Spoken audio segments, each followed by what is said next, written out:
नमस्कार, आप देख रहे हैं आवाज़ द वॉइस और मैं हूं आपके साथ अनिका माहेश्वरी।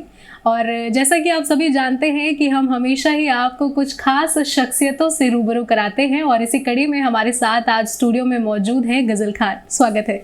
नमस्कार अनिका जी, बहुत बहुत धन्यवाद आपका मुझे आमंत्रित करने के लिए। मैं दर्शकों को बता दूं कि गज़ल खान दिल्ली दिव्यांग कंट्रोल बोर्ड ऑफ इंडिया की सीईओ हैं और साथ ही वो व्हील चेयर क्रिकेट को एक नए मुकाम पर ले जाने के लिए भी प्रयासरत है। तो इन्हीं से जान लेते हैं कि क्या जर्नी आपकी रही कि आपने ये शुरू करने का सोचा व्हील चेयर क्रिकेट।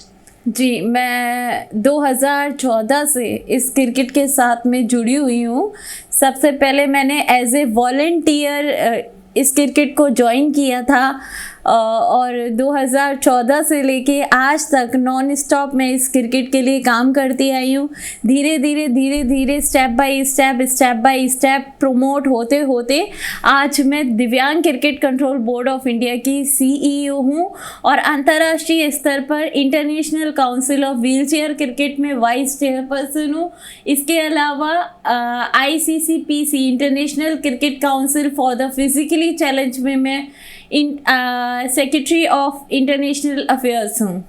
जी, जानकर बहुत खुशी हुई, मगर अहम सवाल ये भी है कि आपने जब ये चुना तो क्या उसके पीछे का इंस्पिरेशन रहा? एक्चुअली इसके पीछे की कहानी थोड़ी लंबी है, लेकिन मैं आपको शॉर्ट में बताना चाहूँगी कि 2015 में मेरा एक्सीडेंट हुआ था और 2015 में भारत ने पहला एशिया कप ऑर्गेनाइज भी किया था। तो एक्सीडेंट से पहले जब एशिया कप ऑर्गेनाइज हुआ था तो उस दौरान मैंने एज ए वॉलंटियर ज्वाइन किया था हमारे बोर्ड को और प्लेयर्स के साथ में सभी लोगों के साथ में मेरी अच्छी बॉन्डिंग हो गई थी। मेरा एक बहुत ज़्यादा ख़तरनाक एक्सीडेंट हुआ था जिसमें डॉक्टर्स ने मेरे को 98% डेड घोषित कर दिया था। तो उस दौरान मेरा पूरा चेहरा भी बिगड़ गया था। तो जब मैं वापस घर आई तो निरंतर मेरे पास दिव्यांगजन खिलाड़ियों के कॉल्स आते रहे। वो लोग मुझे मोटिवेट करते रहे कि कुछ नहीं बिगड़ा है। मुझे एक इंस्पिरेशन उन्हीं लोगों से मिली कि लाइक मेरा तो फेस बिगड़ा है जी, इनके तो शरीर में इतनी दिक्कतें हैं तो भी ये अपना हौसला नहीं हारते, तो फिर मैं कैसे अपने हौसले को हार सकती हूँ, मैं भी कुछ करूँगी। और तब से मैंने सोच लिया कि मैं इन लोगों के लिए रात दिन जो मुझसे करते बनेगा मैं करूँगी। इसके आगे फिर मैंने UPSC, क्योंकि मैं देश के लिए कुछ करना चाहती थी, तो UPSC का अटेम्प्ट दिया लेकिन वो भी असफल रहा। तो फिर मैंने सोचा कि शायद ईश्वर चाहता है कि मैं सिर्फ और सिर्फ इस क्रिकेट के लिए ही, इन क्रिकेटर्स के लिए ही कुछ ना कुछ करूं और उसी के लिए मैं आज तक प्रयास कर रही हूं कि इन प्लेयर्स को मैं वो प्लेटफॉर्म, वो डिग्निटी, जो सम्मान नॉर्मल प्लेयर्स को मिलता है वो मैं दिलवा सकूं और इसके अलावा जो मानदेय नॉर्मल खिलाड़ियों को मिलता है जी, वो मैं इन दिव्यांगजन खिलाड़ियों को भी दिलवा सकूं। जी, तो अभी जो रिसेंटली हमारे प्रधानमंत्री हैं प्राइम मिनिस्टर नरेंद्र मोदी जी, तो वो तो हमेशा ही खेलो इंडिया और जीतो इंडिया के बारे में बात करते हैं और हमेशा डिस्क्रिमिनेशन से दूर रह कर के वो हमेशा सबको इक्वल एक पायदान पर रखते हैं।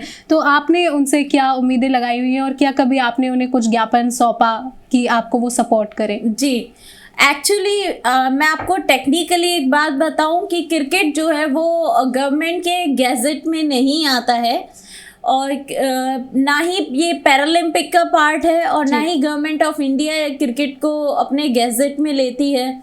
लेकिन इसका मतलब ये नहीं कि हम क्रिकेट को खेल नहीं कह सकते, इसीलिए हमारे दिव्यांग cricket control board of India का गठन हुआ है जी। जब माननीय प्रधानमंत्री जी ने 2019 में विकलांग शब्द को दिव्यांग शब्द में चेंज किया जी। दिव्यांग का मतलब है दिव्य अंग जी, दिव्य अंग वाले। तो फिर हम लोगों ने उसी दिन से सोच लिया कि हम भी दिव्यांग cricket control board of India चलाएंगे। हमें किसी की ऐसे ज़रूरत नहीं है लाइक बीसीसीआई की या ऐसे किसी बॉडी की ज़रूरत नहीं है कि हम उनके ऊपर डिपेंड रह के काम करें।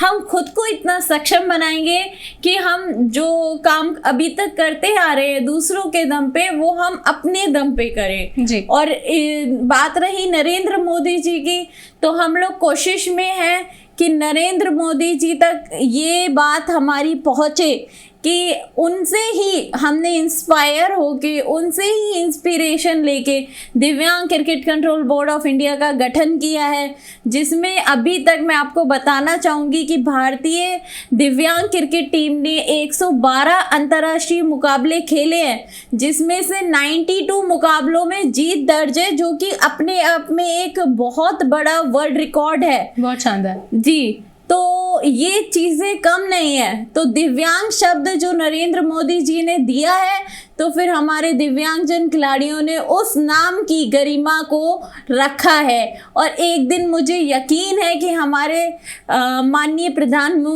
प्रधानमंत्री नरेंद्र मोदी जी इस ओर ध्यान देंगे और इन खिलाड़ियों को भी वही मान सम्मान देंगे जो नॉर्मल खिलाड़ियों को देते हैं। बिल्कुल, ये हमारी भी आशा है।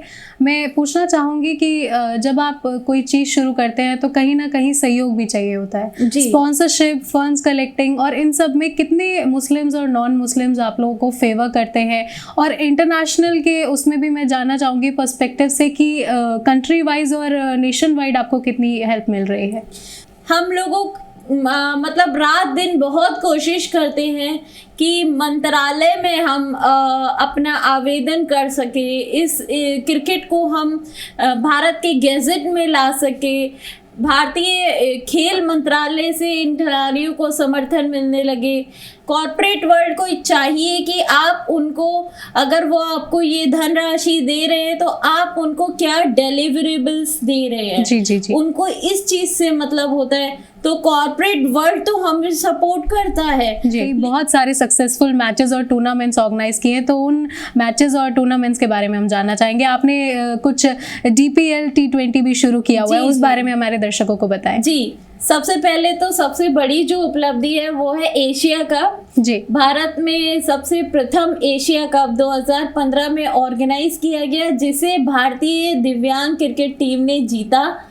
इसके अलावा दूसरा एशिया कप भारतीय व्हीलचेयर क्रिकेट का एशिया कप हुआ, जिसे भारतीय व्हीलचेयर क्रिकेट टीम ने रनर्स अप रहे पाकिस्तान के अगेंस्ट में। हालांकि वो भी मुकाबला हम ही जीत रहे थे, लेकिन कुछ ओवर कॉन्फिडेंट हो गए हमारे प्लेयर्स और वो एशिया कप हमारे हाथों से निकल गया। आने वाले समय में हम लोगों के प्रयास है कि हम वर्ल्ड कप व्हीलचेयर क्रिकेट का ऑर्गेनाइज कर रहे हैं।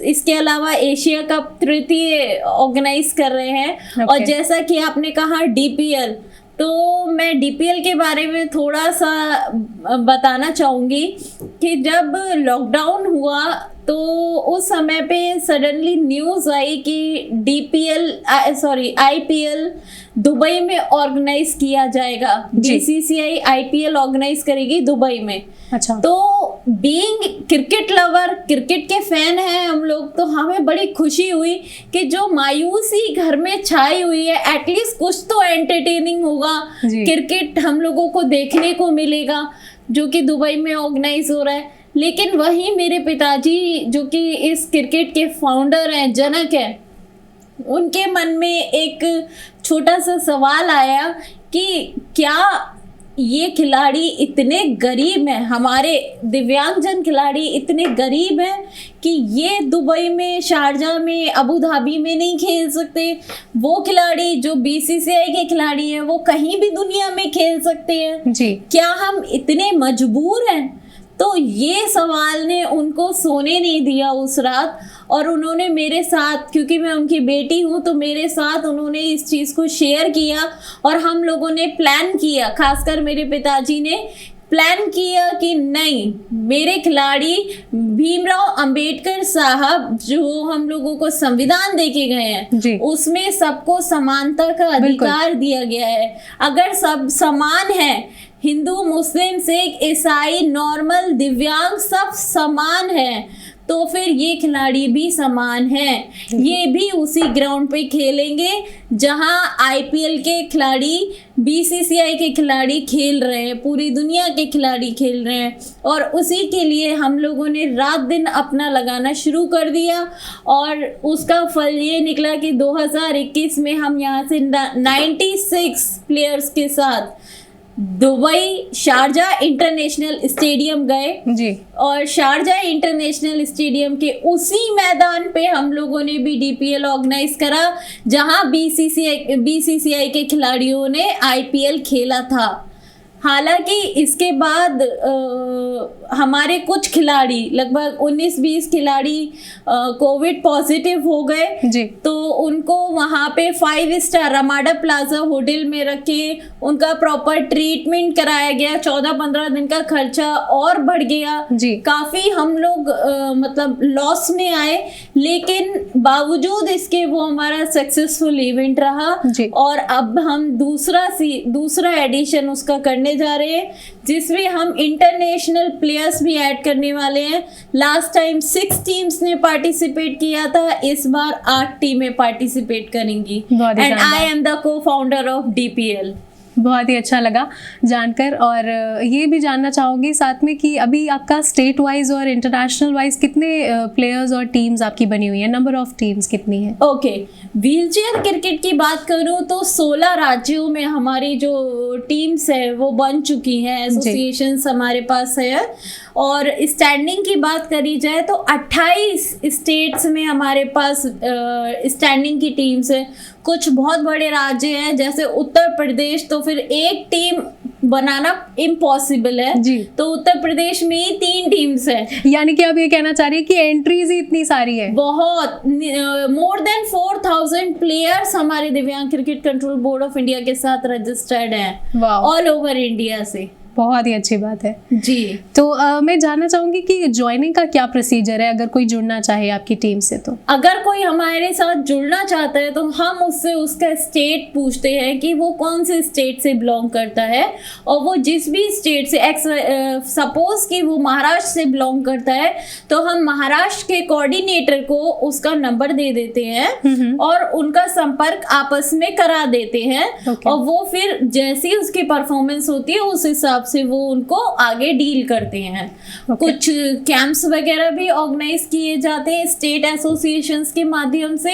कुछ नेशनल जब टूर्नामेंट की बारी आती है तो उस समय पे कुछ सिलेक्शन के लिए मैचेस वगैरह भी, इंटर जोनल मैचेस वगैरह भी किए जाते हैं, तब जाके टीम्स का चयन होता है। ओके जी। तो साथ में ये भी जानना चाहूँगी कि जिस तरीके से इंडिया डिजिटलाइज्ड है और सोशल मीडिया की भी मुझे लगता है काफ़ी मदद मिलती होगी आपको, तो कैसे सोशल मीडिया पर आप अप्रेज हो रहे हैं और आपकी टीमों को सराहा जा रहा है? इस वक्त की बात करूं तो सोशल मीडिया पे हम लोगों को धीरे धीरे प्यार मिलना शुरू हो गया है जनता का। पहले लोगों के लिए ये बहुत अचंभा सा था कि दिव्यांग है, ये क्रिकेट कैसे खेलेगा, इसका तो हाथ नहीं है, ये क्या बैट पकड़ेगा। वही जब एक हाथ कटा हुआ प्लेयर 6 मारता है और बॉल को स्टेडियम के बाहर फेंक देता है तो वो दृश्य जो होता है वो हमारी आंखों से ओझल नहीं होता। बिल्कुल। और वही काबिले तारीफ वाली बात होती है। व्हीलचेयर पे बैठा हुआ बंदा है, ये क्या खेलेगा, लेकिन वही व्हीलचेयर पे बैठा हुआ बंदा 6 मारता है और बॉल को बाउंड्री के बाहर फेंकता है, तो ये चीजें देख के लोग शॉक्ड हो जाते हैं। बिल्कुल। हाँ, शायद मैं मानती हूँ कि जो दिव्यांग होते हैं उनमें शायद आपसे और हमसे ज़्यादा ताकत होती है, क्योंकि जहाँ ईश्वर ने उनके अंदर कुछ कमी रखी है ना, तो वहीं ईश्वर ने उनके अंदर कुछ ना कुछ एक्स्ट्रा क्वालिटीज़ भी रखी हैं जी। तो मैं खेल के लिए ही नहीं कहूँगी, किसी के पास क्वालिफिकेशन एजुकेशन की क्षमता है। जैसे आप जानती होंगी कि ब्लाइंड आईएएस श्री क्या नाम है उनका, मैं इस वक्त नाम भूल रही हूँ जी। ब्लाइंड आईएएस है वो। तो आईएएस की पढ़ाई करना अपने आप में कितना टफ है, वो ब्लाइंड होते हुए उन्होंने यूपीएससी क्लियर किया है, आईएएस बनी है। बिल्कुल। इसके अलावा आप देखेंगे कि डेफ एंड डम्ब डॉक्टर्स भी मिल जाते हैं आपको। और इसके अलावा आप देखेंगे कि हर एक क्षेत्र में दिव्यांग लोग कुछ ना कुछ कर रहे हैं। तो हमें क्रिकेट को भी नज़रअंदाज नहीं करना चाहिए, क्योंकि क्रिकेट जो है वो हमारा सबसे ज़्यादा पसंदीदा खेल है। हर एक गली में क्रिकेट जरूर खेला जा रहा होता है जी। हर बच्चा चाहता है कि वो पहले चाहते थे सचिन तेंदुलकर बनना, और आज अब चाहते हैं विराट कोहली बनना, बस इतना फर्क है। लेकिन हर एक कोई क्रिकेटर बनना चाहता है। बिल्कुल। देखिए, जो बॉयज होते हैं उन्हें कहीं ना कहीं पहला खिलौना बैट बॉल ही मिलता है, मैं मानती हूँ, लेकिन आप फीमेल क्रिकेट व्हीलचेयर भी कराती हैं, उस बारे में जानना चाहेंगे कि कितना इंटरेस्ट है फीमेल्स का भी इसमें। फीमेल्स का अगर मैं बात करूं तो जब फीमेल्स की बात आती है तो इंडिया थोड़ा सा बैकवर्ड माइंड का है। आज भी फीमेल्स को लेके इंडिया बैकवर्ड माइंड का है। फीमेल है तो वो सिर्फ घर पे रहेगी, झाड़ू पोछा बर्तन करेगी। क्रिकेट खेलना फीमेल के बस की बात नहीं है, स्पेशली अगर वो दिव्यांग है और वो क्रिकेट खेल रही है तो ये तो मतलब ऐसा लगता है कि बहुत बड़ा जोक है जी। लेकिन अब बहुत सारी फीमेल्स आगे आई हैं। कुछ फीमेल्स ऐसी हैं जिनके पेरेंट्स ने ही उनको प्रमोट किया है। कुछ फीमेल्स ऐसी हैं जो फैमिली से लड़ झगड़ के आगे आई हैं। और बहुत जल्द हम फीमेल्स का टूर्नामेंट, आज तक नहीं हुआ है ऐसा टूर्नामेंट फीमेल्स का, हम बहुत जल्दी टूर्नामेंट ऑर्गेनाइज करने वाले हैं। क्योंकि फीमेल्स को सबसे पहले सिखाना पड़ेगा, थोड़ा सा सेंसिटिव होती है फीमेल्स। बिल्कुल। एक्चुअली बॉयज को अगर बॉल लग जाए तो वो बर्दाश्त कर लेता है, लेकिन फीमेल को लग जाए तो वो 4 दिन तक बिस्तर से नहीं उठती। तो कुछ डिफरेंसेस होते हैं, लेकिन मुझे यकीन है कि एक दिन फीमेल्स भी उसी तरह खेलेंगी जैसे आज WPL में फीमेल्स को हम खेलते हुए देख रहे हैं। अच्छा, ये भी जानना चाहूँगी कि बहुत सारे अवार्ड्स और सम्मान भी मिलते हैं जब कुछ हम अच्छा करते हैं समाज के लिए, तो उन अवार्ड्स की कुछ बातें कर लें। जी बिल्कुल। मुझे सितंबर 2022 में last year icons of Asia award से सम्मानित किया गया था। और अभी 26 मार्च को मुझे ग्लोबल एक्सीलेंस अवार्ड से सम्मानित किया जा रहा है डिसेबिलिटी क्रिकेट के क्षेत्र में काम करने के लिए। और मैं आपको बताना चाहूँगी कि डिसेबिलिटी क्रिकेट के क्षेत्र में काम करने वाली मैं सबसे छोटी सबसे यंगेस्ट हूँ जो इस सेक्टर में काम कर रही हूँ। ICCPC में मैं इकलौती फीमेल हूँ और ICWC में हमारी मतलब फीमेल्स बहुत ज़्यादा सक्रिय हैं। लाइक जो हम ICWC की CEO है वो हमारी पाकिस्तान से रुखसाना राजपूत मैडम है।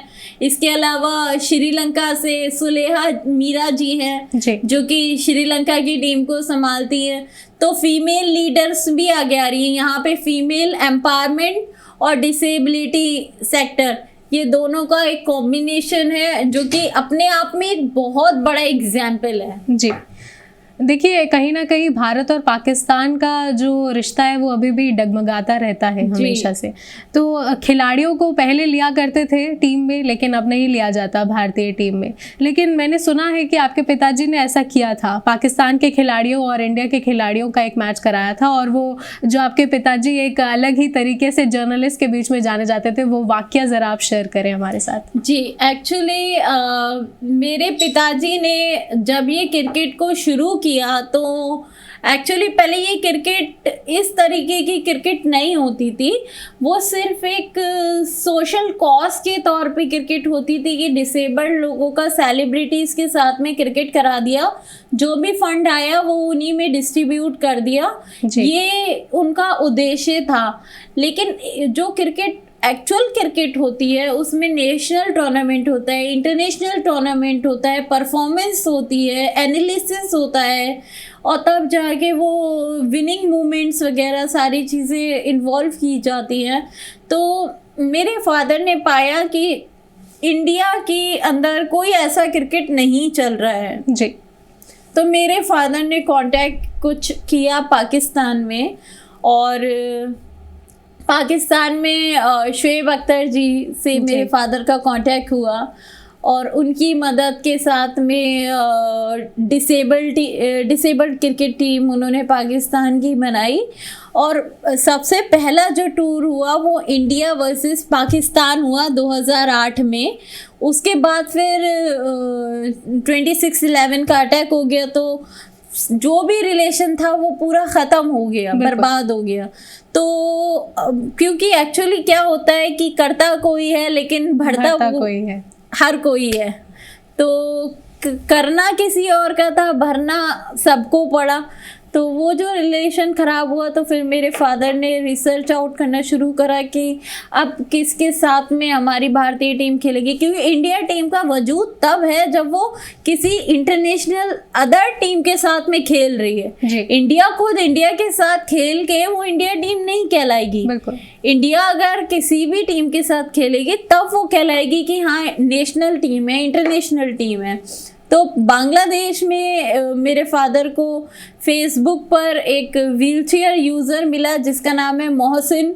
तो वो मोहसिन से मिलने के बाद मेरे फादर ने बांग्लादेश की टीम बनाई, देन नेपाल की टीम बनाई, देन श्रीलंका की टीम बनाई। फिर उन्हीं से इंस्पायर होके और भी कंट्रीज़ में टीम्स बनी और आज भी बहुत सारी कंट्रीज़ में, लाइबेरिया, एंटीगुआ बारबूदा, ऑस्ट्रेलिया, बहुत सारी अदर कंट्रीज़ में और रेस्ट ऑफ एशिया भी अदर कंट्रीज़ में, यूएस में, फ्रांस में, तो बहुत सारी कंट्रीज़ में ये डिसेबिलिटी क्रिकेट की टीम्स बन रही है। इसकी सारी जो इंस्पिरेशन है वो इंडिया से है। वी आर वेरी प्राउड कि हमने इस क्रिकेट को जन्म दिया। हमारे यहाँ हम कहते हैं ना कि हमारे भारत से शून्य का आविष्कार हुआ तो पूरी दुनिया में आज शून्य का डंका है।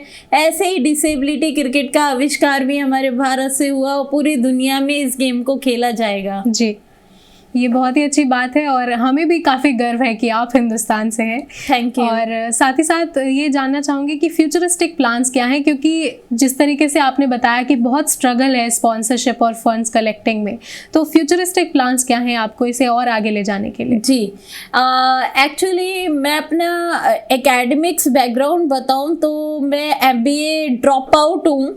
ड्रॉप आउट इसलिए क्योंकि मेरा ड्यूरिंग द MBA बहुत बुरा एक्सीडेंट हुआ था जिसका मैंने जिक्र किया। जी। उसके बाद फिर लगभग 6 महीने 8 महीने मुझे रिकवर होने में लगे थे। I was in the coma for 9 days and I was in the ventilator with only 2% life saving chances। तो डॉक्टर्स ने तो मेरे को 98% डेड घोषित कर दिया था उस वक्त, और उस वक्त से लगी चोट का नतीजा मैं आज भी भुगत रही हूँ। स्टिल मेरे ब्रेन में आज भी प्रॉब्लम है। तो अभी क्योंकि मेरा एकेडमिक्स मैनेजमेंट को लेके रहा है और मैं आज की जनरेशन में बिलीव करती हूँ, मैं आज के मार्केट को बहुत अच्छे से एनालाइज करती हूँ, तो मैंने अपना खुद का वेंचर बनाया है, रजिस्टर किया है जी। और क्योंकि बोर्ड जो है, बोर्ड हुआ या कोई एसोसिएशन हुई, वो एक NGO हुई जी, वो उनकी एक लिमिट है, वो उस लिमिट तक काम कर सकते हैं, लेकिन हम काम करेंगे कॉमर्शियली। बिल्कुल। हम चाहते हैं कि हम हमारे जो दिव्यांगजन प्लेयर्स हैं, क्योंकि मोस्टली जो दिव्यांगजन प्लेयर्स हैं वो गरीब हैं, बहुत ज़्यादा उनके पास फाइनेंशियल रिसोर्सेज नहीं है, तो उनके लिए हमें काम को सेटअप करना है। बिल्कुल। तो वो सेटअप को लेके हमारे प्लान्स चल रहे हैं। साथ ही जो टूर्नामेंट्स है उनको एज ए कॉमर्शियल टूर्नामेंट्स किस तरीके से हम ऑर्गेनाइज कर सकते हैं बोर्ड के साथ में टाई अप करके, वो सारा हमारा प्लान चल रहा है। बहुत ही अच्छी बात है। जैसा कि हम कहते हैं हमेशा से कि जो सक्सेस होती है वो मेहनत करने वालों पर फिदा होती है, और कहीं ना कहीं हम ये देख पा रहे हैं। बिल्कुल। आवाज़ द वॉइस की तरफ से आपको बहुत बहुत शुभकामनाएं। इसी तरीके से आप अपनी जर्नी आगे चलाती रहें। बहुत बहुत शुक्रिया आपका। नमस्कार। Thank you so much.